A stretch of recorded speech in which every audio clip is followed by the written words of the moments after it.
बघायला इथं माझ्या मागे तुम्हाला हे मगाशी मी दाखवाल तो, पण इथं पाऊस आणि धुकं एवढं होतं का नाही अजिबात हे होत नव्हतं, म्हणजे असं दिसत नव्हतं काहीच. पण आता मला दाखवतो माझ्या मागं, इकडं बघा हे हे खतरनाक व्ह्यू वाटते. आणि इथं धोका आहे ना माझ्या मागं बरोबर, किंवा इकडे पण बघा आता ते ढग सगळे परत वर यायला लागलेत, इथनं ढग असं वर यायला लागलेत. आणि अजून एक भारी वाटते व्ह्यू इथनं, सन एकदम खतरनाक वाटतं इथं. सन मागच्या साईडला हे बघा, सन इथं लय भारी वाटते.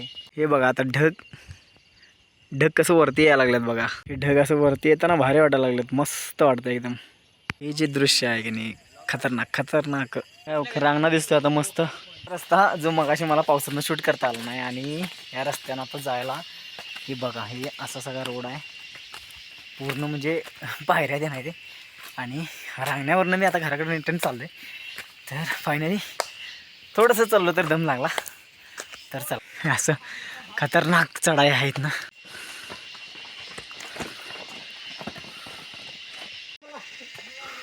माझी पाऊस होता आणि आता त्या रिटर्न रस्त्याने आपण चाललो आहे.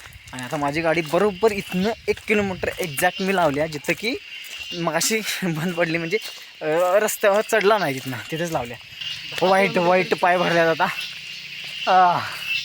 लय चढा बा जोरात देऊ, त्यामुळे डेली चालणं व्हायलाच पाहिजे. मला नंतर तिथं गाडी लावून एक वेळ आल्यानंतर रिअलाईज झालं की जरासं फक्त ते तेवढंच ढकलून गाडीवर घेतली असते तर एक्झॅक्ट लोकेशनपर्यंत गाडी आमची आली असते. आणि आता 1 किलोमीटर आम्हाला चालत जायला पाहिजे. मी गाडीवर घेतलं तर बरं, नाही तर चालतच जायला पाहिजे. मला गाडीवर घेतलेला आहे आणि 1 किलोमीटरपर्यंत मला जायचं आहे यांच्यासोबत. ती वडा कुठला ह्याच वड्यात ना काय, मग ह्याच वड्यात ही गाडी लावली आहे मी, गाडी इथंच लावली आहे मी. हे बघा ही स्लिप कशी मारते त्या असं स्लिप मारते म्हणून मी गाडी घेतली नाही.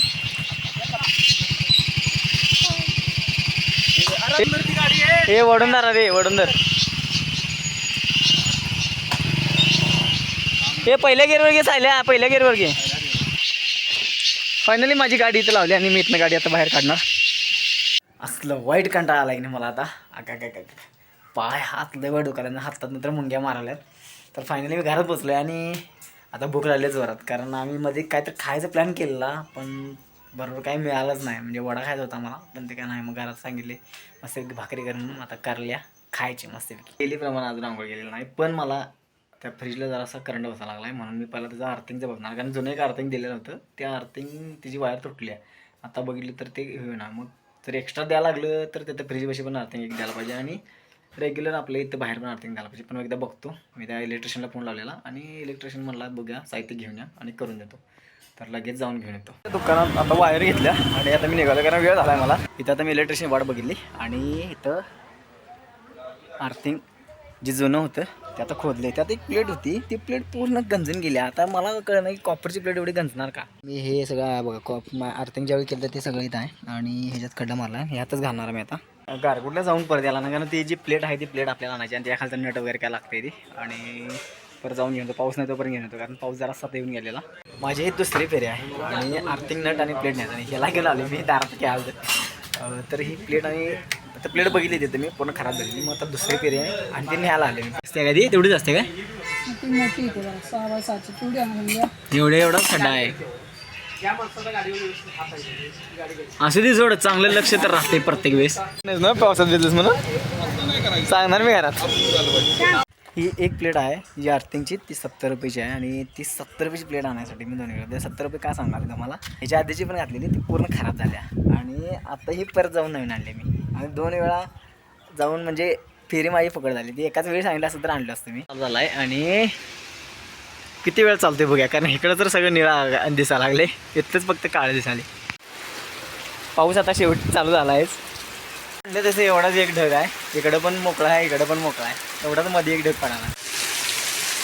आणून ठेवला आहे, खरं लावायला नाही अजून.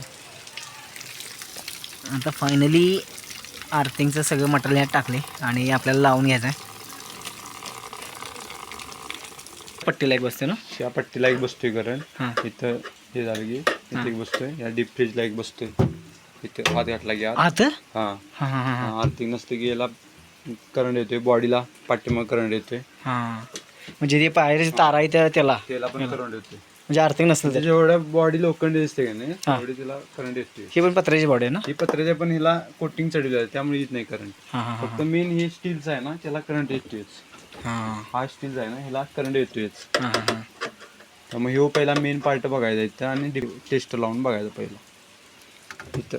जसा टेस्ट घातला की ते करंट लगेच येतोय.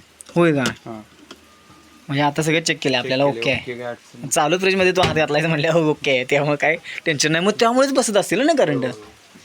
फायनली झालेला आहे. तर तुम्हाला सांगतो मी घरातलं काम सोडून ह्या माणसासाठी इकडे तोंड घालतो.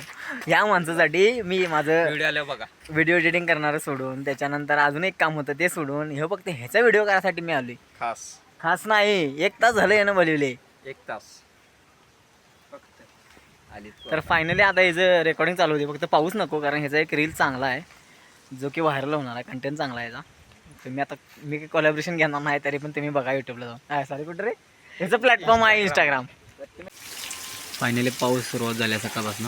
रात्रीचं आता 9 साडेनऊ वाजायला लागले आणि आता जेवायचं टायमिंग झाले आणि बरोबर आमच्या घरात अख्ख्या बाहेर पाऊस पडल्यामुळे सगळं डोंगळं आल्यात घरात. हे बघा हे डोंगळे सगळं आहे ती घरात ना अख्ख्या सगळ्या डोंगळ आहे. किचनमध्ये पण आल्या तिथे पायाला बरोबर चावला एक मला. डोंगर कशामुळे आल्यात काय माहीत नाही कारण ती पाऊस पडला की सगळं साईडला बाहेर असं सगळं भसभशीत माती झाल्या त्याच्यामुळे आल्यात काय कळा नाही. तरी किती पण लोटून लावा ती जाईना झाल्यात. मुंग्यांची पावडर असते ती मारली तर त्याचा काय उपयोग होईना. संध्याकाळी 7:30 वाजल्यात आणि मम्मी काय आलेली नाही. मम्मी शाळेतनंच तिथं त्यांच्या एक शिक्षक आहे त्यांच्या घरी गेल्या जेवायला आणि फायनली मला पण जायचं आहे तिकडं. पण आता तुम्हाला सांगतो मी आवरलं आहे खरं पाऊस थांबून आला आहे आणि तो थांबायला नाही पण पाहिजे सोडा कारण पाऊस पाहिजे आहे. कंटिन्यू पाऊस पडायला चांगलंच आहे.